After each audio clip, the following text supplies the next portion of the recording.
day 2. Bon, on mange plutôt. So today it's dentist day, but it's fine. I have to face it every year. I mean, when we come here in the Philippines. And then at 5 p.m. we have this, I think like praise and worship. So yeah, we have a good program today. Can't wait.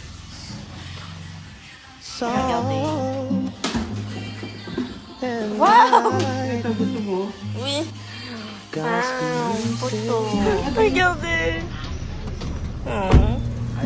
C'est là la maison. Voilà.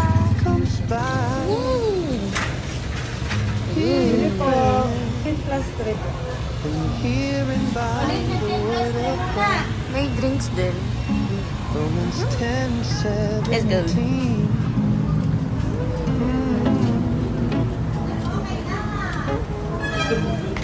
Say hello. Hello. Jogging tayo ora. Hey. Dwells in the secret place of the Most High. Shine bright under the shadow of the Almighty. I will say the Lord, He is my refuge and my fortress. And new shoes. In my retreat. Regardez où on est encore. Surely He shall deliver you from the snare of the fowler. Thank you po. May spicy po yung chili. He shall cover you Takoyaki. with His feathers. Regardez-moi le cinéma, comment il est énorme. Regardez-moi ça.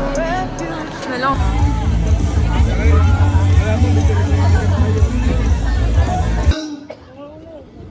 Kasunod na akong bibitayin ang lakas ng panalangin ko. Ikaw pa naman ang bibitayin. I was only 25 years old nung nakulong. Kaya naman, ang tindi ng panalangin ko, Lord, gusto ko pang mabuhay. Salamat din sa buhay po ng mga RVO. Ngayon po sila mapapasalamatan ng lubos. Sa umagitan ng mga volunteers na pumapasok sa loob ng Bilibid, lalo tigit doon sa maximum security compound, dahil sa kanilang paglilingkod sa Diyos, hindi nalintana na kahit bita yung pinapasok. May pangaral lamang ang salita. At isa ako sa tumanggap sa loob ng death row. Na-born again po ako 1997. After 2 years, yung apilasyon ko natalo. Born again ako 97, naging aktibo sa paglilingkod sa Diyos. Ginamit ng Panginoon bilang isang worship leader sa loob mismo ng death row. Maalab yung aking paglilingkod, first love, 1997. Subalit, after 2 years, natalo yung apilasyon ko at nakumpirma ako. Kaya napasama ko doon sa isang mas maliit na selda kasama si Nalayo at Chagaray at ang pinupang nabitay. Ang lakas ng panananim ko, naglalaman kong 2 buwan na lang ang itigal ko at ako na ang kasunod na bibitayin. Araw-araw, oras-oras, kada kain, kada tulog, kada gising, nananalangin ako. Pag alam mo ba lang papatayin ka na o may mamamatay ka, magiging sakto ka, magiging banal ka.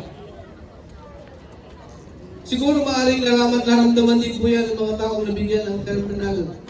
Kumbaga, nagkaroon ng taning ang buhay. Talagang matindi magdasal. At salamat sa Diyos! Dahil napatak ng April 21, year 2000 ang execution date ko sana sa lethal injection.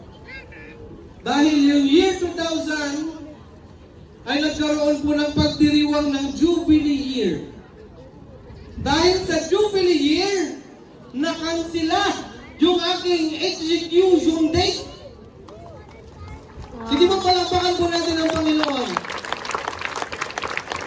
Hindi nagkataon lang yun na ako ay nabigyan ng execution date na year 2000. Yun ay sinadya ng Diyos. Amen. Tinagda ng Diyos upang malugtungan pa yung buhay ko. Then, dahil hindi ako nagbintay ng April 21, year 2000, tinanggal ako sa death row. Nakaligtas.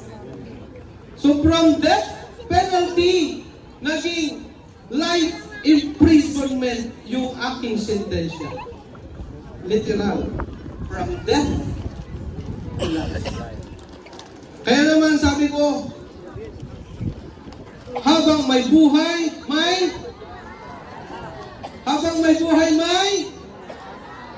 pagsubok. Panig ko lang yun. Pagkata, tama. Wala pa noon si pagsubok. Hindi pa siya uso noon. Habang may buhay, may pag-asa. While there is life, there is hope. Sapagkat natutunan ko po at pinanghawakan ko ang salita ng Diyos na sinasabi sa Jeremiah 29, verse 11, for the Lord says, for I know the plans I have for you, plans to prosper you and not to harm you, but to give you hope and future. Amen! Amen. So after 30 years, pinalayang po ako.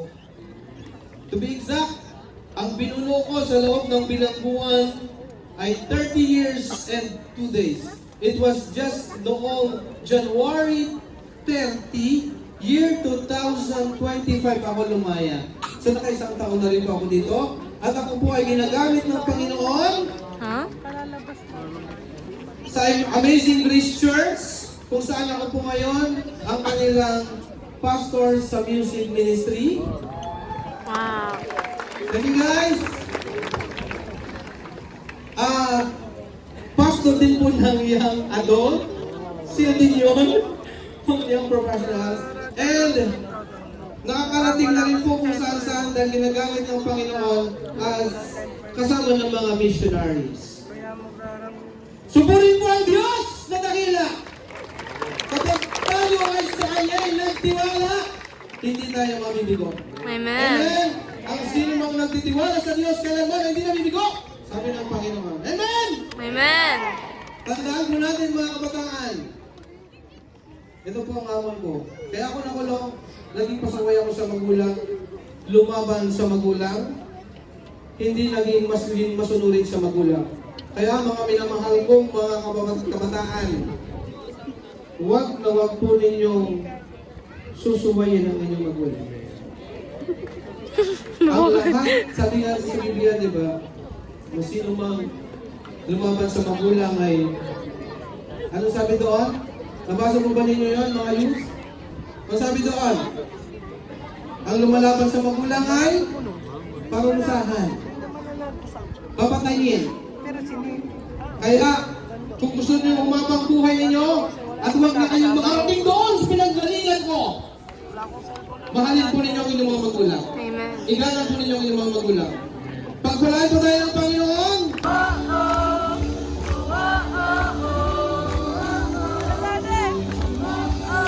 Araw-araw kasiyahan, araw-araw kagalakan, araw-araw, O Diyos, araw-araw, O Diyos, araw-araw sa sambahan, araw-araw diiwan, araw-araw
the boat and started out leaving the crowds behind. Marami pong tao, parang gayon. Ngayong gabi na to. Pero kinakailangan nilang tumawid at may mga sumunod sa kanila. At habang nasa gitna sila, but soon, a fierce storm came up. Merong bagyo, matinding bagyo, biglang tumama sa kanila. High waves were breaking into the boat, and it began to fill the water. It began to fill with water. Na-imagine niyo po, ikaw yung nasa bangka, tapos nasa kalagitnaan niyo ng dagat, tapos bumagyo, tapos pumasok na yung tubig sa loob. Ano kaya ang mararamdaman mo? What kind of fear yung may isip mo? Pwedeng katapusan ko na. And Jesus was sleeping at the back of the boat, tapos makikita nila si Jesus, tulog lang sa likod. Pahingang-pahinga, nagre-relax. With his head on a cushion. The disciples woke him up shouting, "Teacher, don't you care that we're going to drown?" Hindi mo ba naisip na pwede tayo malunod? Tinanong nila si Jesus. When Jesus woke up, he rebuked the wind and said to the waves, "Silence, be still." Kinausap niya yung hangin, yung bagyo. Be still, tumigil ka, and it stopped. The wind stopped, and there was a great calm. Then he asked them, "Why are you afraid? Do you still have no faith?" Noong mga panahon po na to, almost 1 year na po sila magkakasama ng disciples. Ito yung mga panahon na naka-experience ng disciples ng different kinds of miracles. Pero mostly, pagpapagaling, healing. Ito yung first time na disciples may experience sila na pinatigil ng Panginoon yung bagyo. Kaya takang-taka sila. And God is actually asking you right now, why are you afraid? Ba't ka takot?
Liwanag ngayong gabi.